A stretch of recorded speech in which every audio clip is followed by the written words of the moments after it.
Boa noite, pessoal. Aqui quem fala é a Karen Rodrigues. Hoje eu estou com o professor Paulo Iannuzzi, Pilares de Hermes. Aliás, hoje nós vamos falar sobre Hermes Trismegisto e a sua escola. É bem interessante. Boa noite, Paulo. Seja bem-vindo. Boa noite, Karen. Muito obrigado mais uma vez pelo convite. É um prazer enorme estar aqui. Boa noite a todos vocês que estão nos ouvindo. É um prazer, uma satisfação estar com vocês novamente. Então, vamos lá. Paulo, para o pessoal que está chegando aqui agora, deixa eu só dar boa noite para o pessoal do YouTube. São vários YouTubes, então eu vou falar YouTube. Pessoal do Facebook, pessoal do Periscope e pessoal do... eu sempre esqueço o nome. Do Twitter. Boa noite para todos vocês. Aliás, pessoal do Twitter, marquem os amigos de vocês, porque hoje a live vai ser boa. Paulo, começa falando quem foi Hermes Trismegisto, da onde que ele veio e o que ele veio fazer aqui na Terra. Bom, mais uma vez, boa noite a todos. Quando nós tratamos desse assunto, né, precisamos esclarecer alguns pontos de início, porque existe muita confusão e má interpretação a respeito do que se conhece sobre hermetismo. Tá? Muita gente pensa ou é levado, é conduzido justamente a pensar ou imaginar que hermetismo é somente sinônimo de algo fechado, lacrado, oculto, né? Escondido. Outros pensam que é apenas sinônimo de alquimia, tá? Principalmente alquimia medieval, de Paracelsus, de Cornélios Agripa e etc, etc. É muito mais do que isso. A alquimia, ela nasce no Antigo Egito e é baseada em princípios herméticos. Então, o hermetismo é muito mais que isso. Ele vem justamente do conhecimento antiquíssimo, remoto, egípcio, com respeito ao que a Karen citou da história de Hermes Trismegisto. Primeiramente, Hermes é um termo grego, não egípcio, tá? É um conhecimento que nos chegou aos dias de hoje, tá? Através dos tempos a partir dos gregos, por uma compilação que eles fizeram a respeito dos conhecimentos antigos egípcios. Tá? Então, Hermes é a grande divindade mensageira dos deuses, o Mercúrio dos romanos. Tá? Então, não é um termo estritamente egípcio. E Trismegistos tem a ver com os três grandes iniciados, tá?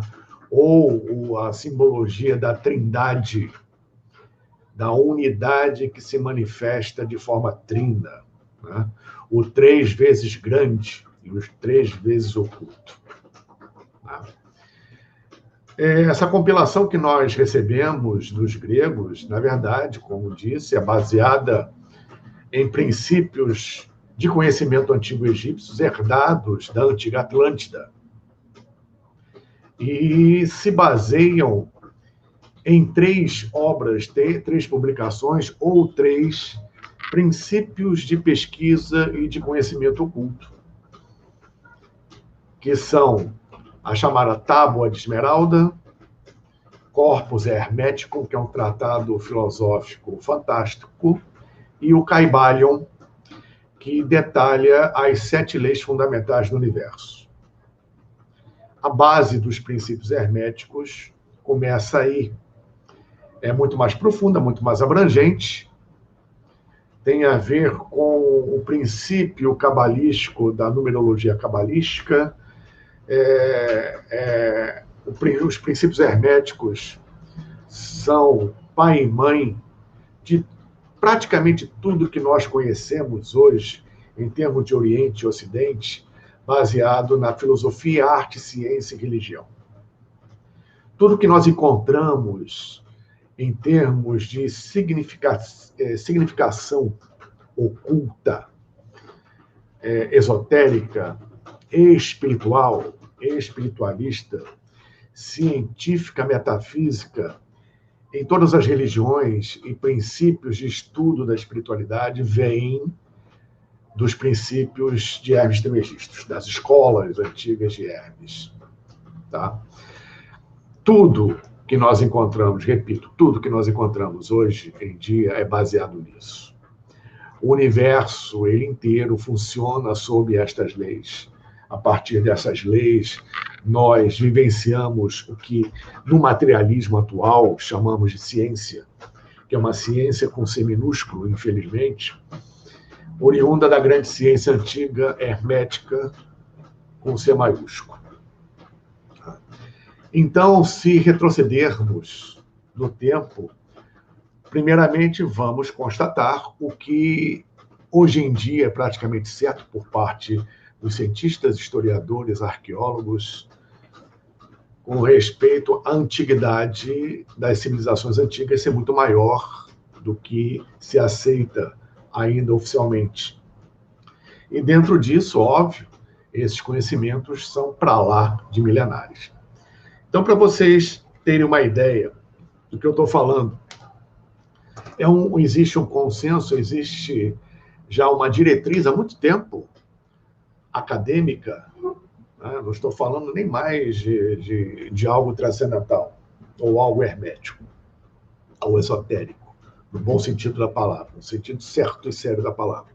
Apenas na parte científica já existe essa diretriz há muito tempo de estudo de história e estudo arqueológico, no sentido de, da mesma forma, como um exemplo, da mesma forma que você não tem hoje como estudar o Japão sem olhar para a China, não tem como estudar a Grécia antiga sem olhar para o Egito. Muitos dos filósofos gregos beberam, né, se saciaram no conhecimento egípcio. Tá? A estrutura, inclusive, do panteão grego mitológico se baseia no panteão egípcio, assim como o romano se baseia no grego. Cada um dando a sua própria cara, dando a sua própria diretriz cultural, né, a sua maneira, a todo esse processo, todo esse conhecimento e toda essa interpretação. Então, os gregos deram a sua roupagem particular, própria, cultural, daquilo que eles absorveram do Egito, assim como os romanos também não chegaram a copiar dos gregos, se inspiraram neles para dinamizar outras coisas. A energia, a mônada coletiva, vibracional, ela vai migrando. Então, dentro dos estudos ocultos, o Egito Antigo é a grande fonte do Ocidente. E numa época, em um grande período, na verdade, em que o Ocidente não deixava nada a dever, dentro desses conhecimentos, ao Oriente. E desde então houve uma queda muito grande, e principalmente, não sei se é no planeta inteiro hoje, mas por conta do Kali Yuga, mas principalmente no Ocidente, o nível de materialismo se adensou muito. Tanto que, até já citei isso antes, venho citando volta e meia, hoje você tem que provar que você é você o tempo todo. Só falta você carregar 3 vias carimbadas em cartório pelo tabelião para provar que você é você. Hoje em dia você tem que provar tudo, né? Existe uma necessidade de comprovação material do óbvio. E isso é típico de Kali Yuga e típico do materialismo em que imergimos ao longo desse tempo. Então, quando eu falo dos gregos, é porque essa compilação de conhecimento foi feita ao longo do tempo pelos gregos e que já existia milhares de anos antes dos gregos aparecerem. Tá? Como o Anwar Sadat uma vez disse, por conta da Guerra dos 100 Dias, né, final da década de 60, no parlamento inglês, quando um lá dos parlamentares ingleses, com aquela touquinha, levantou e disse, porque vocês egípcios são os bárbaros, isso. O Anwar Sadat levantou, disse alto lá, respeito, porque enquanto seus ancestrais comiam carne crua, as pirâmides já estavam de pé. Então, as pirâmides já estavam de pé milhares e milhares de anos antes do Párteno. Então, todo esse processo teve a necessidade de migrar, assim como muito conhecimento egípcio migrou para os judeus, no Êxodo. Isso é uma outra história. Então, os princípios herméticos vêm, na verdade, de escolas, que, na verdade, eram universidades científicas, dentro do que eu costumo falar também. O grande sábio cósmico, que virou sábio, que virou professor, que virou instrutor, que virou cientista, que virou sacerdote, que virou mago, que virou bruxo e virou feiticeiro ao longo desses milênios, todos, né? E põe milênios aí, né? Houve uma decadência de princípios dentro do processo.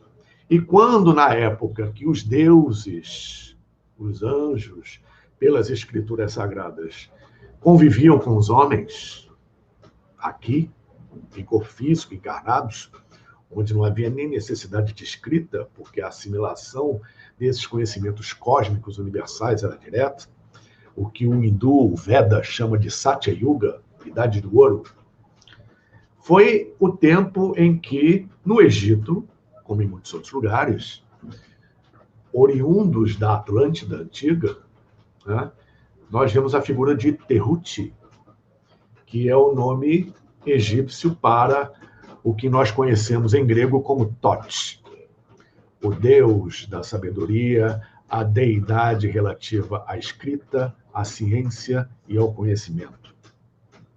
Tá? Ligado diretamente ao que nós conhecemos hoje como princípio relativo ao processo kármico dentro do que é realmente o karma e não do que falam por aí relativo aos senhores do karma. Tá?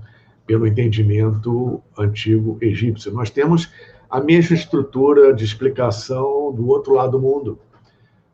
Na Índia antiga, através dos Vedas, que originaram os hindus, que originaram a raça Arya, a nossa quinta raça atual, nós temos, dentro disso, 2 pratos de uma balança, ao final da Atlântida, onde o lado devocional, o lado relativo à compassividade feminino ficou com a Índia, e o masculino relativo ao mental, ao processo iniciático e do conhecimento ficou no Egito. Os Vedas à luz do Oriente e o Egito à luz do Ocidente. E o grande barato disso tudo é que isso já de um tempo para cá está começando a juntar. E como eu já falei anteriormente, está juntando aqui no Brasil. Né? Mas isso aí é outra história, não vamos retomar esse assunto agora. Então, na época que os deuses viviam entre os homens, nós temos várias interpretações. Por exemplo, tem gente que diz que o Thoth era um extraterrestre, que caminhava por aqui, assim como outros, assim como Osíris, etc., falando com respeito ao Egito, que é de onde surge a questão de Hermes Trismegistus. Tá? E outros dizem que Thoth foi um grande sacerdote cientista atlante. Independente do que tenha sido, houve uma interação física local na época Atlante, onde grande parte do Egito já existia como uma influência em termos de civilização em eclosão. Tá? E dentro desse processo, as escolas de mistério foram se condensando e, ao mesmo tempo, se diversificando. E, no início do Egito, e durante muito tempo, evidentemente, as escolas se concentravam sob a diretriz de uma maior, de onde surgem as Enéadas. Para os egípcios existiam o Conselho dos 9, assim como em outros povos nós temos os Conselhos dos 9 deuses, tudo girava em torno do número 9, os egípcios acreditavam, e nós temos realmente, em vez de 7, 9 corpos. Os antigos egípcios, por exemplo, as relações matemáticas de uma pirâmide, como nós encontramos no Egito, de base 4, as relações matemáticas numéricas trigonométricas no seu somatório dão sempre 9. Tá? E os templos ao longo do Egito, os principais, 14, cada um tinha uma divindade principal ou um arquétipo principal rodeado de outros 8, compondo Enéadas. Tá? E isso é base de um princípio das escolas do Olho de Horus, das escolas de Ptah, da qual Pilares de Hermes já fez parte. Tá? E hoje ressurge no plano físico, de uma forma bem discreta. Então, essas escolas antigas, elas tinham sob a égide de conhecimento esses princípios relativos a Thoth, ou Tehut em egípcio. Tá? Então, pela tradição, esse conhecimento foi condensado em 42 livros, ou chamados 42 livros ou 42 papiros de Thoth, ou papiros sagrados de Hermes. Tá? Então, esses 42 livros, quando eu fui ao Egito, eu vi uma coisa muito interessante no templo que é anexo e dá acesso à pirâmide de Saqqara, tá? Ao átrio principal descoberto e a pirâmide de Saqqara ao fundo. Porque ali você tem um complexo, você tem um complexo enorme de mastabas, que eram os locais funerários dos egípcios, né? Onde você tem hieróglifos de relevos, portas falsas, que aliás são magníficas, e aquilo ali tem um babado forte, esse lance de porta falsa lá, não é brincadeira, não. E você tem a área onde não tem hieróglifo nenhum, que contraria o princípio de conduta do povo egípcio, que registrava tudo, em tudo quanto é lugar, tudo quanto é parede, etc. Você não encontra hieróglifo nenhum no acesso à pirâmide de Saqqara e também não encontra nada na pirâmide de Saqqara. Então, isso pode sugerir que são construções nessa área muito mais antigas que a da própria civilização egípcia como nós conhecemos hoje. Isso é uma suposição. Tá? Mas, enfim, com certeza aquilo é muito mais antigo do que se supõe. É da época Atlântida. Agora, esse anexo, ele tem um corredor com vários pedestais, um do lado do outro, em 2 alas. Tá? Você passa por um corredor, tem nichos, um pedestal ali, onde tinha uma divindade, tá? Somando 42 pedestais, que correspondem aos antigos 42 nomos, ou províncias, do Antigo Egito. Cada nomo, o Egito é dividido em províncias até hoje. Cada nomo desses tinha uma deidade, um arquétipo representativo com um dos 42 livros de Thoth, tá? Onde juntos fechavam um complexo de conhecimento que você experimentava de forma iniciática dentro da pirâmide de Saqqara e depois na grande pirâmide de Quéops. As iniciações no Antigo Egito, principalmente relativas a Thoth, relativas a Hermes, a Ísis, Maat, Osíris e Ísis, eram seríssimas, magníficas. As iniciações naquela época, principalmente no Antigo Egito, não é como hoje, não. Hoje o cara dá um espirro, está iniciado. Não é assim. Né? O pessoal corria risco de morte. Era brabo o negócio. Só para quem tinha estômago para passar por aquelas iniciações. Então, e eram necessárias porque o conhecimento com os quais eles lidavam, e que justamente se transformaram em esotéricos, ocultos, herméticos, por motivos óbvios, evidentemente vindos, mais uma vez dizendo, da Atlântida. E o Egito, ele, só um parênteses, ele foi tão magnífico a maioria das pessoas não tem ideia de como era aquilo ali. Vou dar um exemplo, inclusive com experiências não só minhas, como de pessoas que eu conheço. Como é que eu vou dizer? O que a gente vê, por exemplo, de Hollywood, com aquele capricho, aquela pompa e circunstância toda, aquela coisa majestosa com respeito ao Antigo Egito, nos filmes, documentários, o que realmente foi aquilo ali, põe Hollywood no chinelo. Põe Hollywood no chinelo, sem brincadeira, não estou exagerando, não. Aquilo ali era fantástico. Então, essa grandeza toda você encontrava no processo iniciático, principalmente relativo a Tote, que os gregos chamaram de Hermes. Tá? Então, na verdade, não se sabe, tá?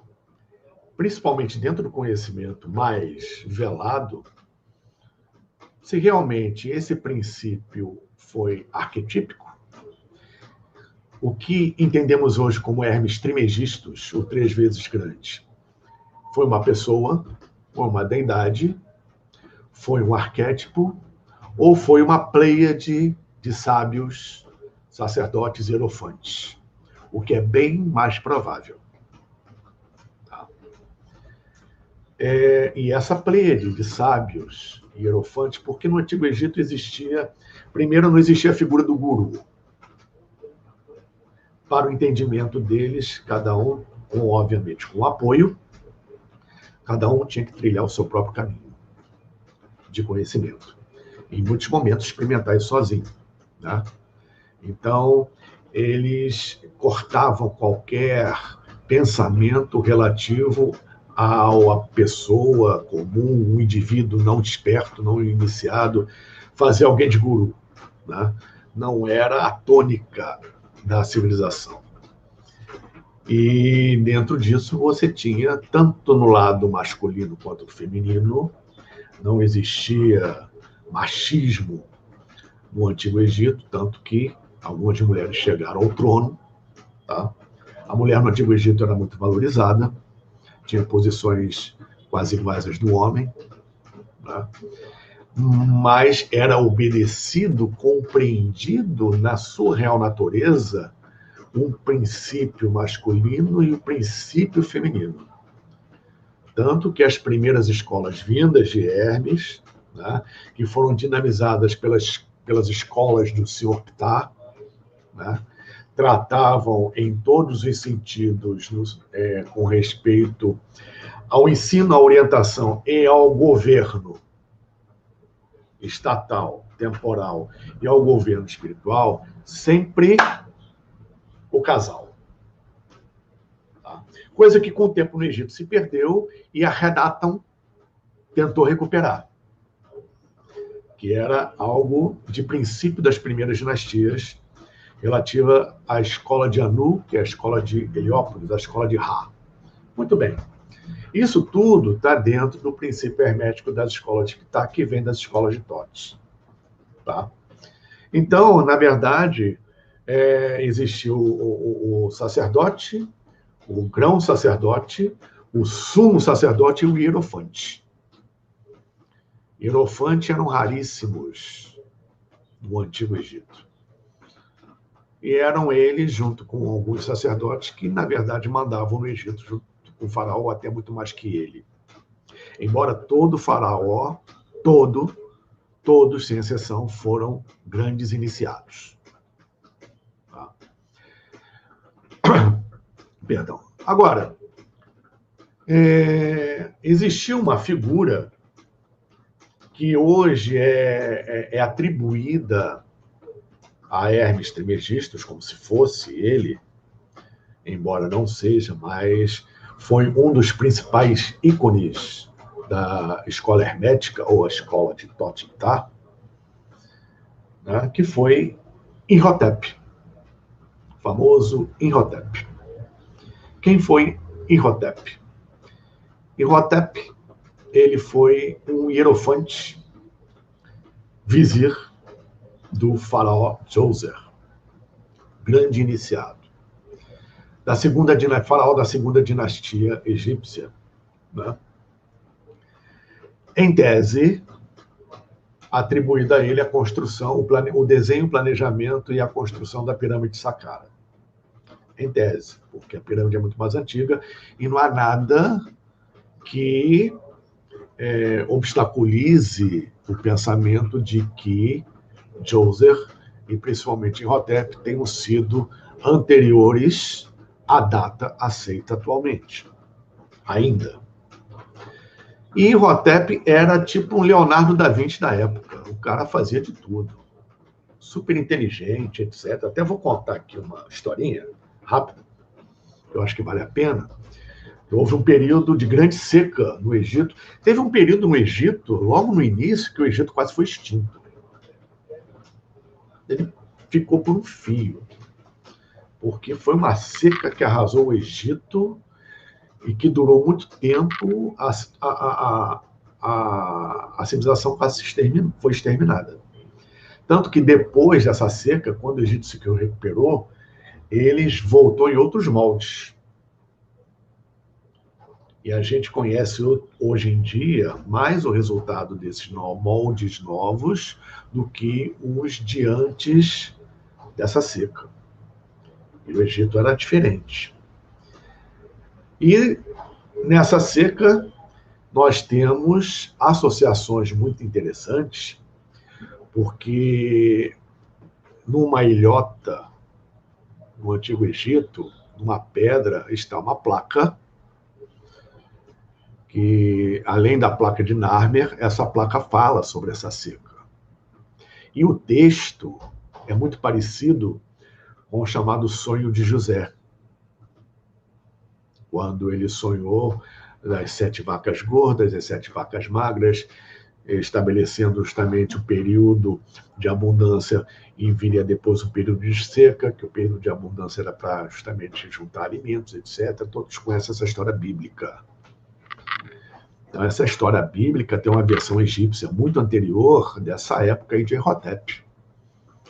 Então, existe muita coisa com respeito ao conhecimento histórico, mesmo arqueológico, que está sendo descoberto e que começa a casar com determinadas coisas, mas, ao mesmo tempo, muito do que a gente conhece de narrativa de livros sagrados está perdido num tempo que não corresponde ao achado arqueológico. E se começa a juntar as coisas. Então, nós temos, por exemplo, um registro feito por uma outra civilização na Bíblia e um registro que não foi adulterado pelo tempo, está em pedra desde aquela época, hieroglífica, falando sobre praticamente a mesma coisa, com alguns pontos diferentes. Então, a verdade está aí no meio. Agora, o ser humano adora mais uma fantasia, uma mentira bonitinha do que verdade, né? Mas isso aí é outra história. Então, dito isso, você tem esse período aí, né? E foi um período em que, ao final dele, o faraó Djoser estava, obviamente, muito preocupado e ordenou ao que Imhotep fosse descobrir o que estava acontecendo, né? E ele foi se entrevistar no sul do Egito, dentro da montanha, com o deus Khnum. O deus Khnum, no Egito antigo, era uma divindade primordial. Era uma divindade autocriada. Era um dos primeiros arquétipos da criação do universo. Era um cara poderoso, ou seja, o Khnum era a representação das chamadas, do que está na Bíblia, águas primordiais, onde Deus sopra o seu alento, as águas se separam e a terra aparece. Os egípcios entendiam isso da mesma forma sob a figura dessa deidade Khnum. E essa deidade Khnum retirou as águas do Nilo, deixou a seca. E Imhotep foi falar com ele. E Deus Khnum, ele chegou e disse: vocês não estão fazendo mais oferendas para mim? Ah, se é por isso, nós vamos corrigir esse erro imediatamente. E Imhotep levou essa informação ao faraó Djoser, que imediatamente mandou preparar N oferendas, rituais, festivais, etc., para o deus Renum. E o deus Renum, esse arquétipo agradecido, ofertou a Imhotep, né, o sagrado dom e conhecimento raro no Egito e considerado no Antigo Egito uma das mais nobres, se não a mais nobre, arte e ciência de moldar a pedra. Mas não é moldar qualquer pedrinha, não. É fazer o que bem entendesse com diorita, com granito, etc. e tal.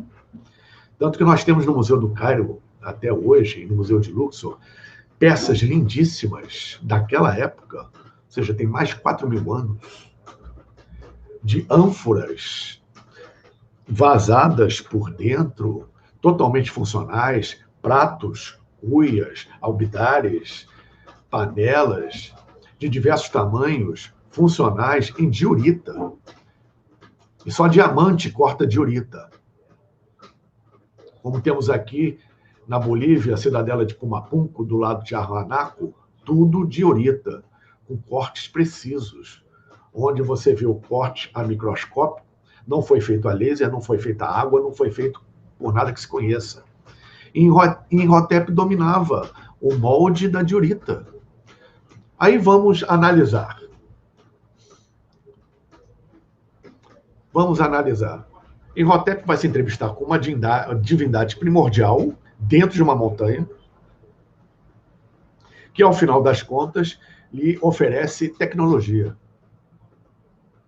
Porque moldar a pedra a esse nível é tecnologia. Tá? O que não temos hoje. Tá? Então, dentro do mito egípcio, nós temos N situações semelhantes. E a maioria delas ligadas ao conhecimento dito hermético. Por essas e por outras, Imhotep foi o único ser humano no Antigo Egito visto como divindade, foi elevado à categoria de divindade. Imhotep virou Deus. E ao lado do senhor Ptah, com pele verde, assim como Osíris verdejante, que não é Osíris, é Ozan, se juntando com Aizer, Ísis, vem o termo Osíris depois que ele foi esquartejado. Né? E rejuntado, de onde ele ressuscita. Então vemos que também o mito da ressurreição é egípcio, não é cristão, não tem essa origem. Né? Um detalhe, no Antigo Egito, plantava-se aos pés das estátuas de Osíris trigo, e daquele trigo se fazia pão. E em determinados rituais osiríacos, esse pão era repartido em comunhão junto com vinho. Algo semelhante que, né, conhecemos, não se inventa nada. Inclusive, muitos rituais da própria Igreja Católica, que é a maior depositária desse conhecimento, é de origem egípcia e de princípios herméticos. Então, não se sabe se Hermes Trismegistus era uma pleiade de sacerdotes, de hierofantes, que é bem mais provável, repetindo, se é a figura de Imhotep, se era o próprio Deus Tote, que, na verdade, esse arquétipo foi que dinamizou tudo, e, obviamente, essa manifestação se deu sob a forma humana de alguma maneira, sendo individualmente ou em conjunto. O que interessa é que tudo isso aí nos deixou um legado estrutural que sustenta a humanidade até hoje. Tá? E é muito antigo, se perde na noite dos tempos. Não se tem uma precisão histórica com respeito a isso. E muitos anos depois, milhares de anos depois, os gregos, ao ingressarem no Egito, porque a primeira imersão no Egito foi o quê? Em 700 a.C., 650, talvez um pouco antes até, onde os filósofos sábios gregos começaram. Muita gente visitava o Egito, de Grécia, de Roma, de tudo quanto era lugar, para conhecer as pirâmides, os templos, etc. e tal. Da mesma forma como muita gente vai hoje à Índia. O Egito era o foco. Tanto é que, por exemplo, quando Solon, que era discípulo de Platão, transmitiu a Platão o que ele recebeu do Egito, que recebeu dos sacerdotes de Tebas, as informações sobre a Atlântida, e Platão escreveu Timeu e Crítias a partir disso, né? Especificamente sobre Poseidones, última ilha Atlântica. Os sacerdotes falaram para Solon, né? Vós, gregos, são muito promissores, embora ainda estejam engatinhando. Os egípcios já tinham, naquela época, milhares de anos nas costas, em cima dos gregos. E entendiam que os gregos faziam parte dos elementos, assim como os judeus, depositários daquele conhecimento milenar muito mais antigo. Tá? E foi a partir daí, porque eu falo essa entrada dos gregos, porque a entrada oficial de conquista militar foi por Alexandre o Grande em 330 aproximadamente antes de Cristo. Mas 300 anos antes, né, ou mais, os egípcios já recebiam visitas de outros povos, principalmente dos gregos.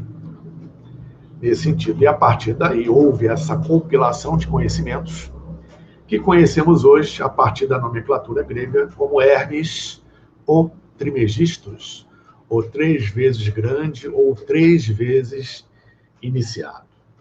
Né? Onde 3 compilações, repetindo, principais: Corpus Hermético, que é um tratado filosófico fantástico. Eu sugiro, por exemplo, se quiserem se aprofundar nisso, na parte grega, leiam Plotino, a Enéada de Plotino. Temos, além do Corpus Hermético, né, o Caibalion, a tábua e a Tábua de Esmeralda. A Tábua de Esmeralda, muita gente pensa, a Tábua de Esmeralda é uma peça de esmeralda escondida, enterrada aqui e ali. Ah, não, eu tenho a Tábua de Esmeralda, ou eu sei onde é que está a Tábua de Esmeralda. Me digam, por favor, porque eu quero saber. Porque, pelo que eu sei, é algo simbólico. É algo que detém todo o conhecimento hermético da humanidade. Que, obviamente, não é só contido numa tábua. Tá? A esmeralda é um processo simbólico. A esmeralda é a pedra de cor verde relativa à ciência, ao conhecimento e cura. Porque conhecimento e educação também são uma forma de cura, para você evitar o mal. Tá? Você estar consciente daquilo que você faz. A fé consciente, não a fé cega, pura e simples.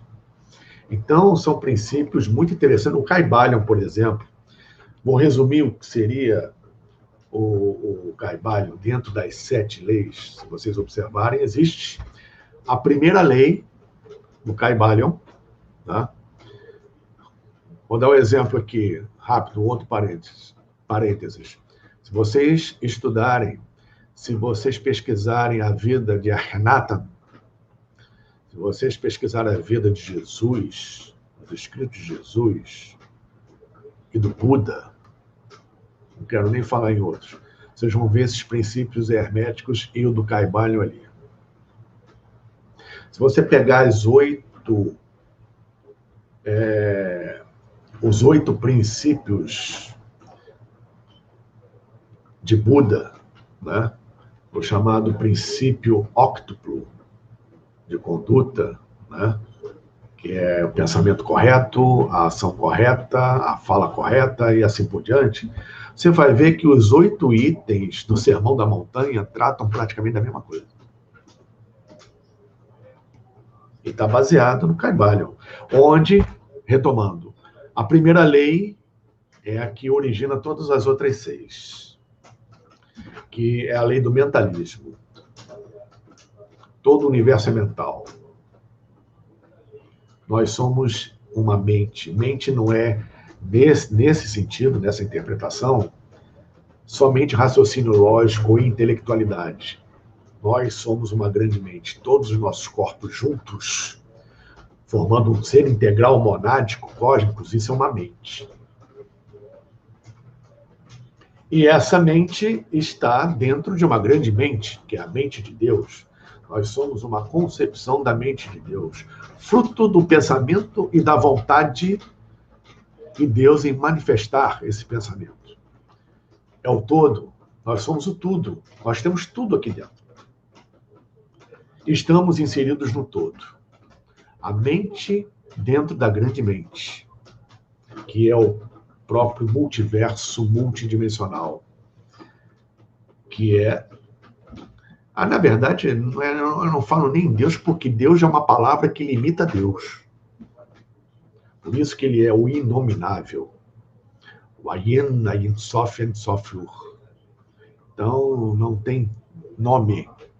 Né? É o único absoluto. Tudo é energia, mas só Deus é energética.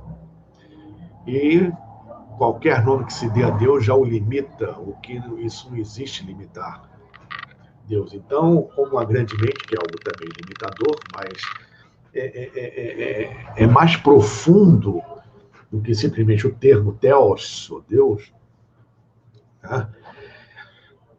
Existe dentro dessa premissa, né, o fato de que somos reflexo da criação, como um lago reflete a paisagem. A nossa mente funciona da mesma maneira. Se a nossa mente está calma, serena, como um lago plácido, a gente espelha a natureza de Deus. Se esse lago, a mente está turbulenta, nós não conseguimos encontrar Deus nenhum de nós. Ele não vai ficar refletido. A imagem dele está distorcida naquela água turbulenta dentro de nós. E nós somos 70% água. Olha a analogia, assim como o planeta atualmente também é. Então, você começa a juntar uma coisa a outra, e isso é que é fantástico. Tá? Então, desse princípio, o mentalismo faz com que tudo, sendo mente, significa que o que você conceber na sua mente é realizável. Só não é realizável se não for crível para você. Tudo que a mente puder conceber, você pode fazer. Porque tudo passa pela mente antes. Se passou pela nossa, é porque já está na mente universal, está no registro universal, está no Akash, está em Deus, está no divino, está no multiverso, está pronto. Aí nós vamos ver essas teorias que são distorcidas, não sei porquê, de lei da atração, que não é nada disso que falam por aí. Aliás, quem bolou aquele filme, que escreveu aquele livro, devia ser preso, porque não é assim, prometer mundos e fundos. Pensou naquilo vai acontecer, não é bem assim. Existe todo um processo, obviamente, para você, de limpeza interna, para depois você aprender a acessar o cosmos, numa realidade que está pronta. Porque está pronta porque já foi concebida pela mente divina. E quando a sua mente consegue captar isso e conceber isso, é realizável. Então, o mentalismo é algo fantástico porque ele é a mola primordial para toda a criação. Não criação, criação. A partir daí, você tem a manifestação no nosso universo. Mas não precisamos buscar o absoluto? Sim, precisamos. Mas você precisa comer, você precisa se vestir. Você está encarnado num corpo físico tridimensional, num planeta tridimensional por algum motivo. Você queira ou não, mesmo buscando absoluto, você vivencia o dual. Você vivencia a bipolaridade.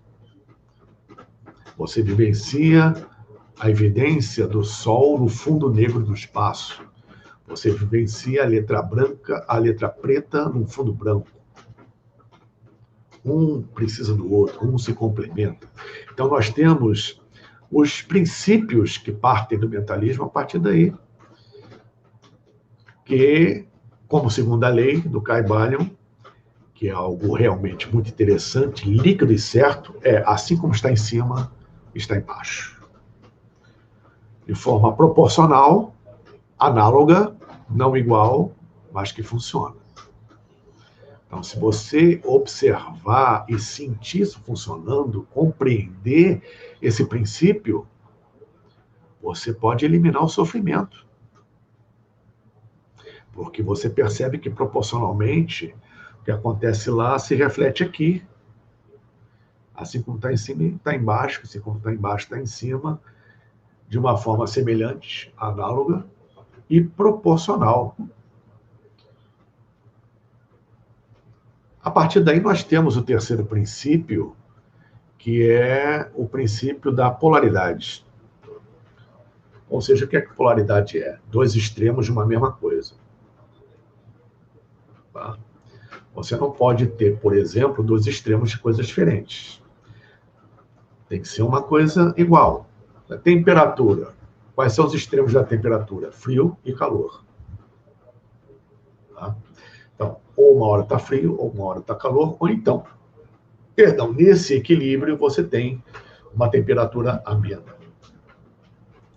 Você não pode, por exemplo, visualizar ou sentir um extremo como amor e outro extremo como pontudo. O extremo do amor é o ódio. E vice-versa. O extremo do pontudo é o redondo. Tá? E fazem tudo parte de uma mesma moeda. Vamos lá, rapidamente. O quarto princípio é o da vibração. Tudo vibra. Não tem nada estagnado. Desde as menores manifestações, não vou falar nem partícula, menores manifestações subatômicas, tá? Até tudo vibra, tudo tem vibração. E depois, tudo tem ritmo, que é o quinto princípio. A onda vai, a onda vem. Teu coração se expande e contrai. Seu pulmão se expande e contrai. Você respira, a estrela respira, a galáxia respira, o universo se expande e contrai. No grande dia e na grande noite de Brahma. O sexto princípio é o do gênero. Tudo tem um princípio masculino e um princípio feminino. Se uma estrela nasce, é porque existe ali oculto um princípio masculino e um princípio feminino. Ao contrário da polaridade, os dois só funcionam em conjunto para gerar um terceiro aspecto. São princípios geradores. E nós temos o de causa e efeito, que não é karma.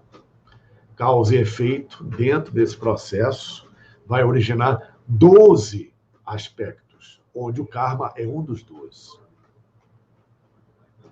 Então, são princípios que você observa que funcionam no universo de uma forma geral, afetam, queira você ou não, a sua vida. Observando bem, existe isso se manifestando o tempo todo em nós. Compreendendo isso, você, obviamente, vai saber lidar com o que acontece no seu entorno e criar uma nova realidade. E isso já é uma outra história, já é um outro patamar.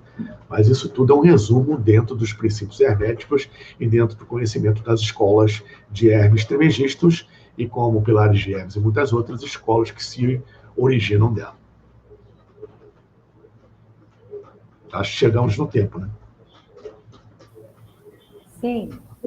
Temos 4 minutos. Deixa eu só baixar aqui para não dar microfonia. Paulo, a escola de Olho de Horus não é a escola do Hermes Trismegisto, são duas escolas diferentes. Não, estão ligadas. Estão ligadas. A escola de Olho de Horus vem da Atlântida. Não é egípcia. Inclusive, os símbolos no Egito têm origem atlântica. O olho de Horus, ou o olho de Ra, e o olho esquerdo de Horus, que é o olho de Ma, também tem origem na Atlântida, embora exista um mito egípcio com respeito ao olho de Horus, na batalha com Sete. Bacana. Então, acho que foi a Elizabeth que falou que a gente tinha prometido de falar da escola do Olho de Horus. Então, sexta que vem, vamos falar sobre a escola de Horus? Combinado. A gente esqueceu, né? E ela lembrou a gente aqui. Mas perfeito. E essa escola de Hermes Trismegisto durou quanto tempo? Ela ainda existe? Os alunos vão ensinando não é a escola outros? De Hermes como é que funciona como instituição. Isso? É o legado que isso tudo deixou que funciona até hoje. de forma consciente ou inconscientemente, estão aí. Né? Nós encontramos muito isso dentro da filosofia, dentro da religião, da ciência, das artes. Na religião, os princípios ocultos que são comuns à espiritualidade, interpretados à sua maneira nas religiões, e o que se encontra de conhecimento e de processo iniciático em outras religiões, nas sociedades secretas, escolas de mistério, etc. Tal, isso vem das escolas de Hermes, ou seja, o legado ele continua. Né? Então, você tem o kardecismo, à sua maneira, você tem muitos princípios herméticos ali, Umbanda, tem muitos princípios herméticos ali, e assim como outras religiões que nem sabem ou ignoram esse tipo de conhecimento, mas a coisa na prática funciona, não tem como fugir disso. Tá? E em termos de conhecimento, de processo iniciático, as escolas de mistério, as sociedades secretas em geral, praticam isso sob outra roupagem, sob outro nome, etc. Tal, mas tudo bem dali. Bacana.